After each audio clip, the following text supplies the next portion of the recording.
فرزند زہرا یہ حالات برے ہیں۔ کاشانہ بصیرت ایک ایسا مکمل یوٹیوب چینل جس پر محروم بصارت کے لیے بالخصوص اور تمام افراد کے لیے بالعموم سینکڑوں کی تعداد میں اسلامی کتب دستیاب ہیں۔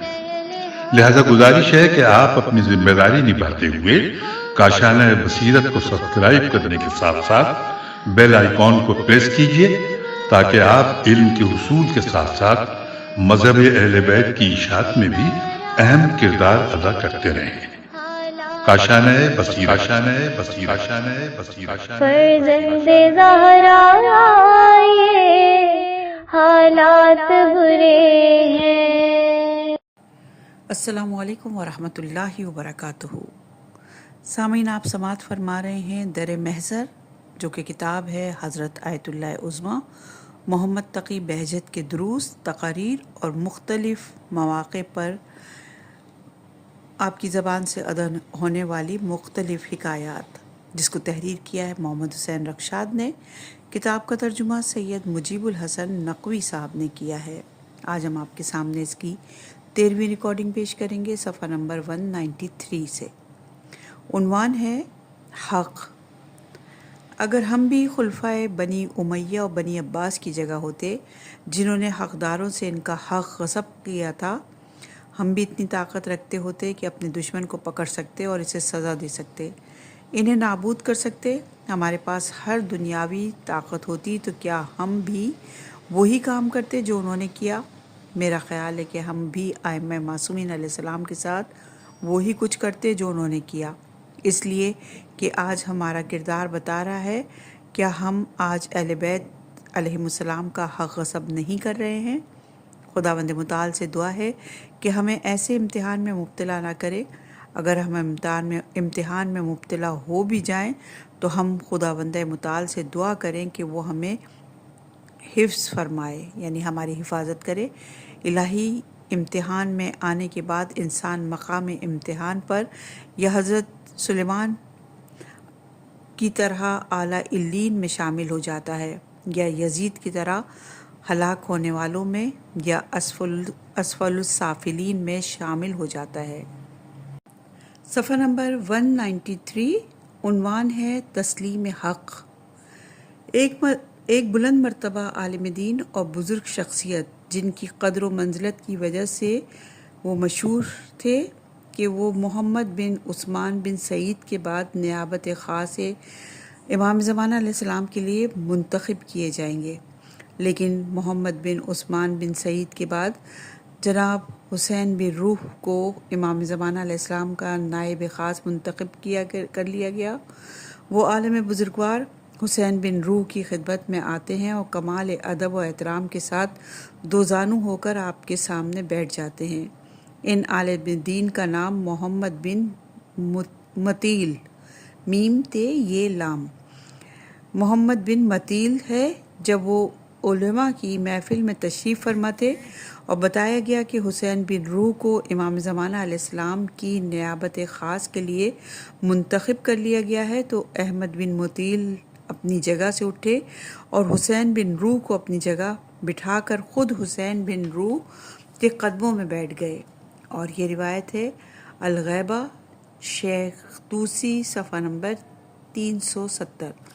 کہنے لگے، کیا ہم امتحان الہی کے وقت میں ایسے ہیں کہ ہم خاصے ہو جائیں اور حق کو تسلیم کر لیں؟ صفحہ نمبر 194، عنوان ہے علی بن جعفر۔ جناب علی بن جعفر سن و سال کے اعتبار سے امام جواد علیہ السلام کے اجداد میں شمار ہوتے تھے، اور ایک اعتبار سے امام جواد علیہ السلام کے چچا لگتے تھے، لیکن جب بھی جناب علی بن جعفر امام جواد علیہ السلام کے سامنے جاتے تو انتہائی ادب و احترام کے ساتھ کا خیال رکھتے تھے، خود کو امام کے سامنے چھوٹا محسوس کرتے اور امام کی بزرگواری کو تسلیم کرتے ہوئے خاشع نظر رہتے تھے۔ امام کے لیے جوتیاں سیدھی کیا کرتے تھے۔ کچھ لوگوں نے اس بات پر اعتراض کیا تو جناب علی بن جعفر نے کہا امام جواد علیہ السلام اس اہل ہیں کیونکہ میں سن و سن میں بڑا ہونے کے باوجود اس مقام کے اہل نہیں ہوں۔ اور یہ روایت اصول کافی جلد نمبر 1 صفحہ نمبر 322، بہار الانوار جلد نمبر 47 صفحہ نمبر 266 میں موجود ہے۔ صفحہ نمبر 194 عنوان ہے مرزا علی بن جعفر علیہ السلام۔ سوال: کیا علی بن جعفر علیہ السلام کا مزار قم المقدسہ میں ہے؟ جواب: علی بن جعفر جن کا ہم ذکر کر رہے ہیں شاید ان علی بن جعفر کی اجداد میں سے ہیں جو قم المقدسہ میں مدفون ہیں، اس لیے کہ علی بن جعفر جو کہ امام علی بن موسیٰ رضا علیہ السلام کے چچا تھے اور جلیل القدر سقہ شخصیت تھے۔ عمر مبارک 10 سال تھی جب امام جعفر صادق علیہ السلام کی شہادت ہوئی۔ علی بن جعفر امام جواد علیہ السلام کے دور امامت تک زندہ رہے ہیں۔ علی بن جعفر علیہ السلام مدینہ کے قریب اریس گاؤں میں رہتے تھے، وہیں آپ کی وفات ہوئی اور اسی گاؤں میں آپ کو دفن کیا گیا۔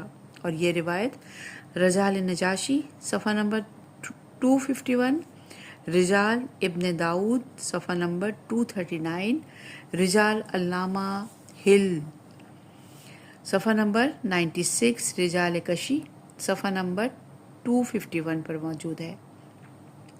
صفحہ نمبر 195 عنوان ہے احتیاط۔ سوال: رسول خدا صلی اللہ علیہ وآلہ وسلم سے احادیث منقول ہیں کہ آخری زمانے میں فتنے ظاہر ہوں گے، اور آپ صلی اللہ علیہ وآلہ وسلم سے منقول ہے کہ اس زمانے میں اپنے فرائض کی تشخیص دینا مشکل ہوگا، تو پھر ہمیں کیا کرنا چاہیے؟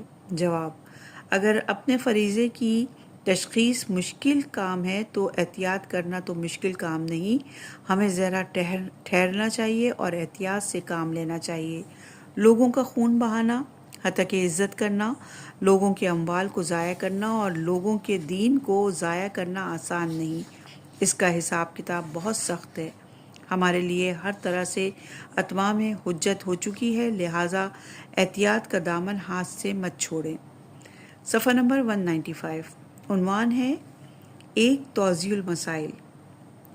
کیا ہو جاتا اگر سارے مسلمان ایک ہی توضیح المسائل پر عمل کر لیتے؟ یہ آج ہمارا سوال ہے۔ لیکن ہم تاریخ میں دیکھتے ہیں کہ کچھ لوگوں نے رسول خدا صلی اللہ علیہ وآلہ وسلم پر بھی اعتراضات کیے۔ وہ نبی جو وحی کو وصول کرتے تھے، کچھ نے کہا یقیناً اس مرد کو ہیزان ہو گیا، نعوذ باللہ۔ اور یہ روایت نہج الحق صفحہ نمبر 332، کشف الیقین صفحہ نمبر 472، کشف الغمہ جلد نمبر 1 صفحہ نمبر 420، الطرائف جلد نمبر 2 صفحہ نمبر 432، بہار الانوار جلد نمبر 30 صفحہ نمبر 535 پر موجود ہے۔ حقیقت یہ ہے کہ ایسے لوگوں نے خداوند متعال کی وحی پر اعتراض کیا، خدا کی وحی کو ہیزان کی نسبت دی تھی۔ امام جعفر صادق علیہ السلام اپنے اصحاب سے فرماتے ہیں، اگر مجھے یہ ڈر نہ ہوتا کہ دشمن کے ہاتھ کچھ لگ جائے گا تو میں آپ حضرات کو ایسی کتاب دیتا جس کے ہوتے ہوئے آپ کو کسی دوسری چیز کی ضرورت نہ رہتی، وہ کتاب آپ کو ہر دوسری چیز سے بے نیاز کر دیتی۔ اور یہ روایت ہے بہار الانوار کی جلد نمبر 2 صفحہ نمبر 213، بصائر الدرجات صفحہ نمبر 478 پر۔ یعنی نہ صرف فروع دین کے مسائل کا حل اس میں بیان کیا جاتا بلکہ ہر مسئلے کا حل اس میں بیان کر دیا جاتا، اور آپ ہر طرح کی مشکل سے نکل جاتے، ہر طرح کے حالات میں آپ کے لیے روشن راہ کا پتہ موجود ہوتا۔ لیکن ایسا نہ ہو سکا تو پھر تو بس آخر الزمان کے فتنوں میں جو کہ ایک سیاہ رات کی مانند ہیں، مناسب ہے کہ احتیاط و تحمل سے کام لو یہاں تک کہ راہ حق واضح ہو جائے۔ سب لوگ احتیاط کر سکتے ہیں اور اہل ایمان کے لیے یہ بہترین اصلاح ہے۔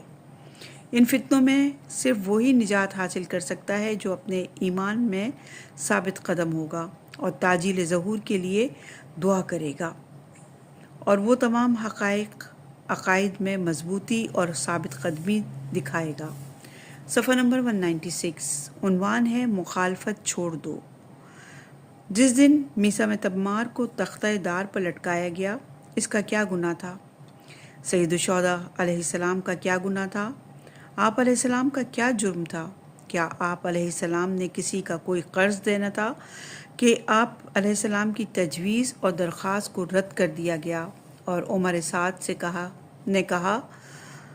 امیر عبید اللہ ابن زیاد کے سامنے گواہی دینا کہ میں ہی وہ پہلا شخص تھا جس نے حسین علیہ السلام کی طرف تیر مارا اور انہیں شہید کر دیا۔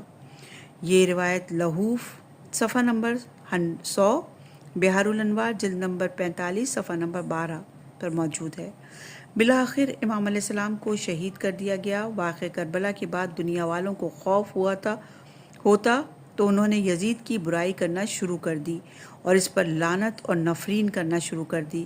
ظالموں نے امام علی مقام کو بین الثلاثہ اور ذلہ یعنی جنگ بشمشیر یا ذلت و خواری کے درمیان لا کھڑا کیا۔ وہ لوگ بغیر کسی شرط کے امام علی مقام کو مجبور کر رہے تھے کہ وہ ظالم حاکم کے سامنے ذلت کے ساتھ تسلیم ہو جائیں۔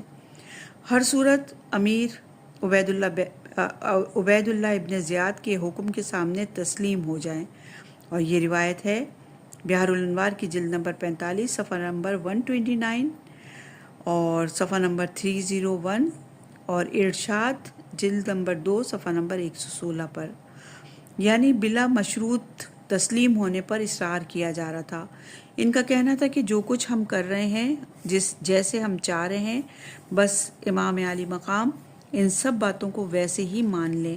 ایسا نہ کرنے کی صورت میں بار بار قتل کرنے کی دھمکیاں دے رہے تھے، لیکن امام علی مقام نے صلح اور ذلہ کے درمیان راستے کی تجویز پیش کی کہ انہیں آزاد چھوڑ دیا جائے تاکہ وہ کسی دوسرے علاقے میں، کسی دور دراز علاقے میں چلے جائیں یا جہاں سے آئے ہیں وہیں لوٹ جائیں۔ ظالم و جابر حکمرانوں نے امام علی مقام کی کسی تجویز کو قبول نہ کیا۔ کسی نے ایک محفل میں یزید کے سامنے کہا تھا کہ یعنی امام حسین علیہ السلام کو قتل کرنے سے معاویہ کراہت رکھتا تھا، یعنی معاویہ امام حسین علیہ السلام کو قتل نہیں کرنا چاہتا تھا، جبکہ تم نے اس بات کی پرواہ نہیں کی۔ یزید نے اس کے جواب میں کہا، خدا کی قسم اگر وہ معاویہ کے خلاف خروج کرتے تو ضرور وہ انہیں قتل کر دیتا۔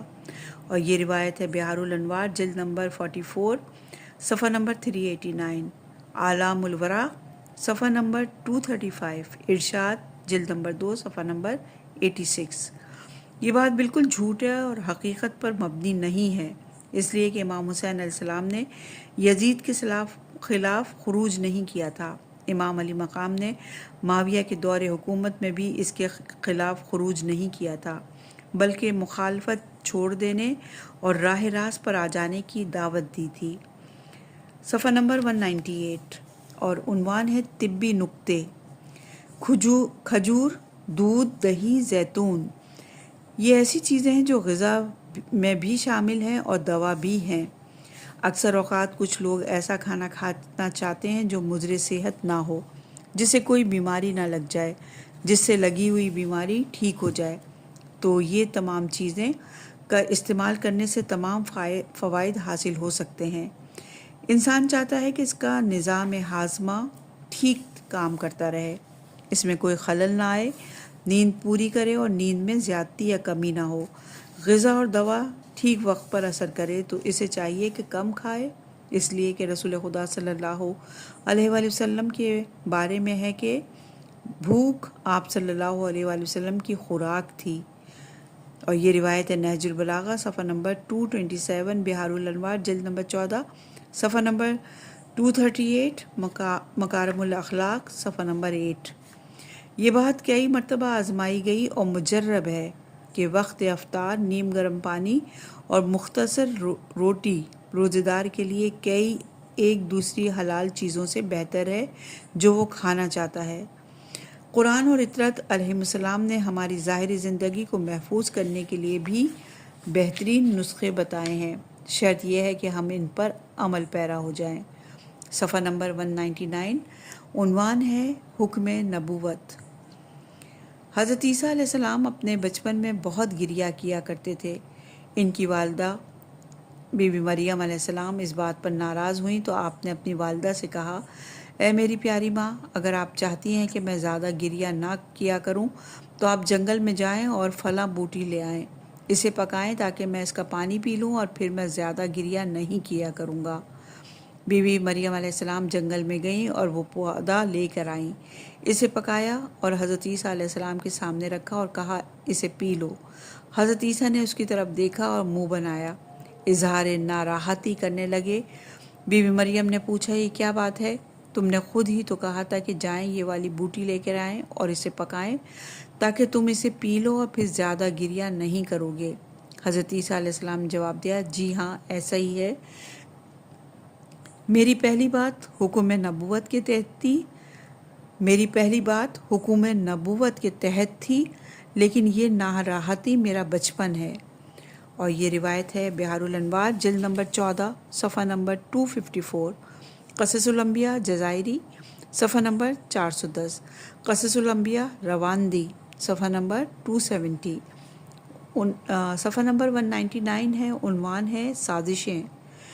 کافروں کی ایک سازش یہ ہے کہ اولاد اپنے والدین سے الگ ہو جائے، اولاد کو اپنے والدین کی پرواہ نہ رہے اور ماں باپ کو بھی اولاد کی تربیت کی کوئی پرواہ نہ ہو، لوگ علماء سے دور ہو جائیں، علماء کو لوگوں کی تربیت کی کوئی فکر نہ ہو، لوگ علماء سے بدظن ہو جائیں، کم فطرت اور پست افراد کو علماء کا لباس پہنا دیا جائے تاکہ عوام الناس میں علماء بدنام ہو جائیں، علماء کے لباس میں بعض پست فطرت لوگوں کے ذریعے ایسے کام کروائے جائیں جس سے حقیقی علماء اور عوام الناس کے درمیان فاصلہ بڑھ جائے، قرآنی تعلیمات کو بے اثر کر دیا جائے، لوگ قرآنی تعلیمات سے دور ہو جائیں، قرآن مجید کا ترجمہ لوگوں کے ہاتھ میں ہو لیکن اس کے معنی لوگ نہ سمجھ پائیں، قرآن مجید کی عربی سے لوگوں کو غیر مانوس کر دیا جائے، عربی کے بغیر تراجم شائع کروائے جائیں۔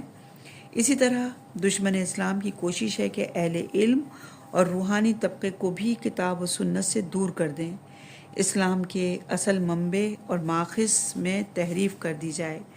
وہ چاہتے ہیں کہ تفصیلات اور تشریحات میں ایسی باتیں شامل کر دی جائیں جن سے گمراہی پھیلے اور دینی اعتقادات خراب ہو جائیں، ان کے اندر کمزوری پیدا ہو جائے۔ یہ اعتقادات جو کہ مسلمانوں کے لیے دفاعی ہتھیار کا درجہ رکھتے ہیں، مسلمانوں کے ہاتھوں سے چھین لیے جائیں اور انہیں غیر مسلح کر دیا جائے۔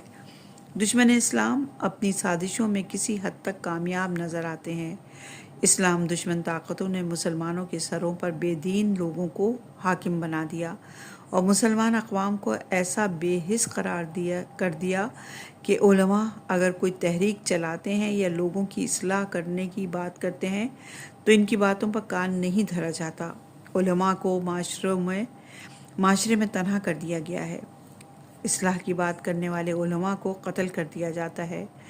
ہم جب نجف اشرف میں تھے تو ہم نے سنا کہ حکومت چاہتی ہے کہ تمام علمی کتابوں کو اکٹھا کر لیا جائے اور ان کتابوں تک علماء کی دسترسی کو مشکل بنا دیا جائے، یعنی وہ چاہتے تھے کہ علم اور عالم کے درمیان فاصلے قائم کر دیں۔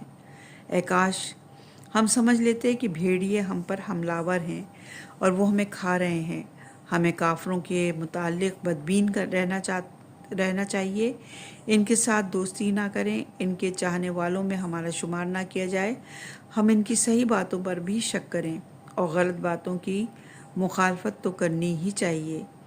کافر لوگ حق بات کو گھما پھرا کر ہمارے خلاف استعمال کرتے ہیں، کچھ صحیح اور کچھ غلط باتوں کو ملا جھلا کر مغالطہ پیدا کرتے ہیں اور اس کے ذریعے ہمارے بیچارے سادہ مسلمان ان کا شکار ہو جاتے ہیں۔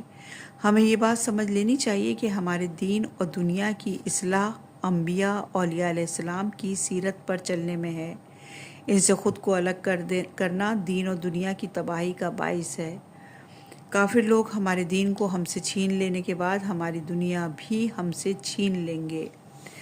صفحہ نمبر 201، عنوان ہے خود ہی فکر کرنی چاہیے۔ حضرت عثمان کے قتل کا بدلہ لینے والوں کا بہانہ بنا کر معاویہ نے ایک شاہی قبیلے کے سردار سے بات کی۔ معاویہ نے اس سے علی علیہ السلام کے خلاف جنگ میں مدد کی درخواست کی۔ معاویہ نے الزام لگایا کہ علی نے عثمان کو قتل کیا۔ اس سردار نے کہا مجھے کچھ مہلت دو تاکہ میں اس کے بارے میں فکر کر سکوں۔ معاویہ نے شاہی افراد کو بار بار اس کے سردار کے پاس بھیجا تاکہ وہ اس کی سوچ پر اثر انداز ہو سکیں اور اسے ہر صورت علی علیہ السلام کے خلاف جنگ پر آمادہ کر سکیں۔ ان شاہی افراد نے سردار کے سامنے گواہی دی کہ علی نے ہی عثمان کو قتل کیا ہے۔ اتنے لوگ اس سردار کے پاس گئے کہ بالآخر وہ سردار معاویہ کے پاس آیا اور کہنے لگا مجھے یقین ہو گیا ہے کہ علی ہی عثمان کے قاتل ہیں، اس لیے علی کے خلاف ضروری ہے اور تم علی کے خلاف جنگ نہیں کرو گے تو ہم تیرے خلاف جنگ کریں گے۔ اس واقعے سے معلوم ہوتا ہے کہ حکومتوں کا یہ وتیرہ رہا ہے کہ وہ لوگوں کی سوچوں پر بھی اثر انداز ہوتے ہیں، لہٰذا ہمیں اپنی سوچ کو آزاد رکھنا ہوگا اور اپنے تمام خیالات اور تمام معاملات کے بارے میں خود ہی فکر کرنی ہوگی۔ صفحہ نمبر 201 عنوان ہے نیزوں پر قرآن۔ اہل سنت حضرات بھی اس بات کو مانتے ہیں کہ انہوں نے اپنی کتابوں میں لکھا ہے کہ ایک جنگ میں قرآن مجید کے ٹکڑے نیزوں پر اٹھائے گئے۔ قرآن مجید کو نیزوں پر اٹھانے کا مشورہ عمرو عاص نے دیا تھا۔ معاویہ نے عمرو عاص کو لالچ دے رکھی تھی کہ جنگ میں کامیابی کے نتیجے میں اسے مصر کی حکومت دے گا، لہٰذا عمرو عاص جنگی حکمت عملی بتا رہا تھا۔ اس نے جب دیکھا کہ علی کا لشکر حاوی ہو رہا ہے تو اس نے معاویہ کو مشورہ دیا کہ قرآن مجید کے جتنے بھی اوراق ہیں انہیں نیزوں پر بلند کر دیا جائے اور کہا جائے کہ ہمارے درمیان قرآن فیصلہ کرے گا۔ اس واقعے کو کتابوں میں نقل کرنے کے بعد کہا جاتا ہے کہ جھگڑا برسر خلافت نہیں تھا بلکہ یہ ایک اجتہادی غلطی تھی۔ صفحہ نمبر 202 عنوان ہے برتری۔ اہل سنت حضرات کے بقول رسول خدا صلی اللہ علیہ وآلہ وسلم سے تمام تر باتیں تفصیل کے ساتھ نہیں پہنچی، بلکہ کچھ باتیں قرآن مجید میں ہیں اور کچھ تفصیلات صحابہ کرام کے توسط سے ہم تک پہنچی ہیں، جبکہ اہل تشیع حضرات کا کہنا ہے کہ پیغمبر اکرم صلی اللہ علیہ وآلہ وسلم کے بعد ائمہ معصومین علیہ السلام کی سیرت و تعلیمات ہمارے لیے ایسے ہی ہیں جیسے نبی اکرم کی سیرت و تعلیمات ہیں، لہٰذا ہمارا سلسلہ نبی کرم صلی اللہ علیہ وآلہ وسلم کے ساتھ جڑا ہوا ہے۔ اس اعتبار سے اسلام اپنی مکمل ضابط حیات کی صورت میں ہمارے پاس موجود ہے۔ اہل سنت کے بقول مذکورہ صورتحال میں ہمارے لیے ضروری ہے کہ قیاس سے کام لیں تاکہ شرعی فقہی مسائل کا حل تلاش کیا جا سکے، لیکن ہم کہتے ہیں کہ اہل بیت علیہم السلام کے توسط سے ہمیں ہر چیز رسول خدا صلی اللہ علیہ وآلہ وسلم سے ملی ہے، جیسے ائمہ معصومین سے منقول تفسیر قرآن کریم، حضرت علی علیہ السلام کے کلام کا مجموعہ نہج البلاغہ، روایات معصومین کے مجموعے صحیفہ سجادیہ اور دیگر ادعیہ وغیرہ، یہ سب علوم ہیں، دوسروں سے ممتاز کرتے ہیں اور برتری دیتے ہیں۔ صفحہ نمبر 203 عنوان ہے گمراہی ظلم ہے۔ جو کوئی کسی بچے پر ظلم کرے اور وہ قابل مذمت ہو، عقل اور انسانی ضمیر اسے ملامت کرتا ہے، اور جو کوئی نسل پر ظلم کرے یا نسلوں پر مسلسل ظلم کرنے تو وہ کس قدر مذمت اور ملامت کا مستحق ہوگا۔ جو افراد راہ ہدایت کے ساتھ راستے میں رکاوٹ بنتے ہیں اور گواہی کے راستے کو ترویج حدیث کی نشر و نشات پر پابندی لگائی تھی، جس کی بنا پر آج کئی ایک علوم ہم تک پہنچنے کے کچھ لوگوں نے جس کی بنا پر آج کئی ایک علوم ہم تک تفصیلات کے ساتھ نہیں پہنچ سکے۔ انہوں نے ظاہر اسلام اور قرآن کو محفوظ کرنے کا سوچا تھا، لیکن حقیقت میں انہوں نے اسلام کے باطن اور حقائق سے استفادہ نہیں کیا اور عوام کو بھی ایسے کام سے روک دیا۔ حدیث نقل کرنے پر لوگوں کو رجم اور سنگسار کیا گیا۔ حاملہ عورت کو سنسار کیا گیا۔ پھر جب انہیں احساس ہوا تو کسی نے کہا لوگ تو عمر سے بھی زیادہ دانا ہیں، حتیٰ کہ حجلے میں بیٹھی عورتیں بھی۔ اور یہ روایت ہے السنن الکبریٰ بقیہی، جلد نمبر 7 صفحہ نمبر 233، کنز الاعمال جلد نمبر 16 صفحہ نمبر 537 اور صفحہ نمبر 538 پر بھی یہ روایت موجود ہے۔ الاس والاجتہاد شرف الدین پہ بھی یہ روایت ہے۔ آقا جان لوگ بھی شیعہ 12 امامی ہیں، لیکن عیسائیوں کے جیسے ہیں، جو اس بات کے قائل ہیں کہ 3 کے اندر ہے اور 3 ایک کے اندر ہے۔ یہ لوگ علی، محمد، باب اور اس کے جانشین سارے کے سارے ایسے ظالمین کی مثالیں ہیں جنہوں نے نسلوں کو ہلاک کیا۔ امام مہدی علیہ السلام اجل تعالیٰ فرجہ شریف بھی اس وقت ظہور فرمائیں گے جب دنیا ظلم و جور سے بھر جائے گی۔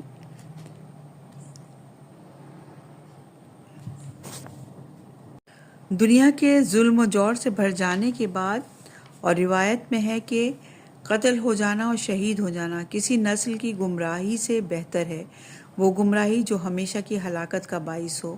اور یہ روایات موجود ہیں بحار الانوار جلد نمبر 30 صفحہ نمبر 80، جلد نمبر 36 صفحہ نمبر 358، طرائف جلد نمبر 1 صفحہ نمبر 177۔ صفحہ نمبر ہے 204، عنوان ہے مشاہدہ۔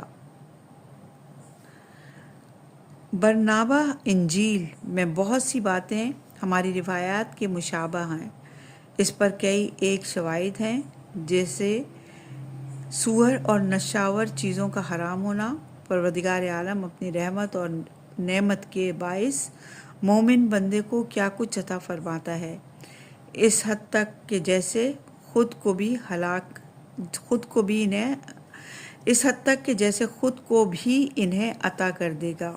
اسی طرح انجیل برنابہ میں ہے کہ ایک رات حضرت عیسیٰ مسیح علیہ السلام کو ایک پہاڑ پر صبح تک عبادت میں مشغول رہے، یہاں تک کہ آپ نے تمام اشیاء کی قیمت کو برہنہ اور مکشف حالت میں یعنی کشف کی حالت میں مشاہدہ کیا، یعنی عالم کائنات کو جس کی حقیقت کو ہم اپنی ان آنکھوں کے ساتھ دیکھ سکتے تھے، آپ نے ان سے مشاہدہ کیا۔ صفحہ نمبر 204 ہے جنگ جمل۔ ابن ابی الحدید نقل کرتے ہیں کہ جنگ جمل میں ایک مصری بوڑھا کہتا ہے کہ اپنی ماں کی مدد کرو کہ وہ تمہارے لیے نماز اور روزے کی حیثیت رکھتی ہے۔ بحار الانوار کی جلد نمبر 32 صفحہ نمبر 179، شرح نہج البلاغہ ابن ابی الحدید۔ ممکن ہے کہ آج کے دور میں بھی ایسے حالات پیدا ہو جائیں، لہٰذا ہمیں زیادہ ہوشیار رہنا چاہیے اور راہ راست پر آگاہی کے ساتھ چلتے رہنا چاہیے۔ ایسا نہ ہو کہ ہم یہ سوچیں ہم جنت سے آئے ہیں اور باقی لوگ جہنم سے آئے ہیں۔ ایک شخص نے بیوی عائشہ سے پوچھا کہ اے ہماری ماں، کیا جنگ جمل میں 16,000 لوگ قید ہوئے؟ کہتے ہیں کہ بیوی عائشہ یہ سننے کے بعد گریہ کرنے لگیں۔ تاریخ کی کتب میں نقل ہوا ہے کہ جنگ جمل میں ام المومنین کے مخالفین میں قتل ہونے والوں کی تعداد 12,290 تھی، اور یہ روایت بحار الانوار کی جلد نمبر 32 صفحہ نمبر 190، کشف الغمہ جلد نمبر 1 صفحہ نمبر 243، کشف الیقین صفحہ نمبر 153 پر موجود ہے۔ صفحہ نمبر 205، عنوان ہے جنگ با خدا۔ جنگ با خدا، جنگ با اہل بیت علیہ السلام، جنگ با اولیاء خدا ایسے ہی ہے کہ جیسے کوئی شخص 1000 میٹر گہرے گڑھے کے کنارے پر کھڑا ہے اور بالآخر خود کو اس میں گرا دیتا ہے۔ جنگ با خدا، جنگ یا اولیاء خدا یا جنگ یا اہل بیت علیہ السلام کے بہت بھیانک نتائج نکلتے ہیں۔ گناہ انجام دینے کے خطرناک نتائج سے بھی زیادہ خوفناک اور بھیانک نتائج ہوتے ہیں، کیونکہ گناہ گار شخص اگر توبہ کر لے تو اس کے گناہ کے اثرات میں کمی آ جاتی ہے یا وہ اثرات محو کر دیے جاتے ہیں، لیکن جنگ با خدا کرنے کے بعد اس کے بدترین معاشرتی اثرات کو ختم نہیں کیا جا سکتا۔ اگر کوئی شخص توبہ کر بھی لے تو اس کی توبہ کے اثرات ذاتی ہیں اور معاشرتی نہیں ہیں۔ صفحہ نمبر 206 عنوان ہے قبور ائمہ۔ اگر ہم ان کرامات کو اکٹھا کریں جو ابھی تک قبور ائمہ علیہ السلام یا امام زادگان کی قبور پر ظاہر ہوئی ہیں یا ان کا ظہور ابھی تک جاری ہے، تو ہر ایک موضوع پر کئی کتابیں شائع ہو جائیں گی۔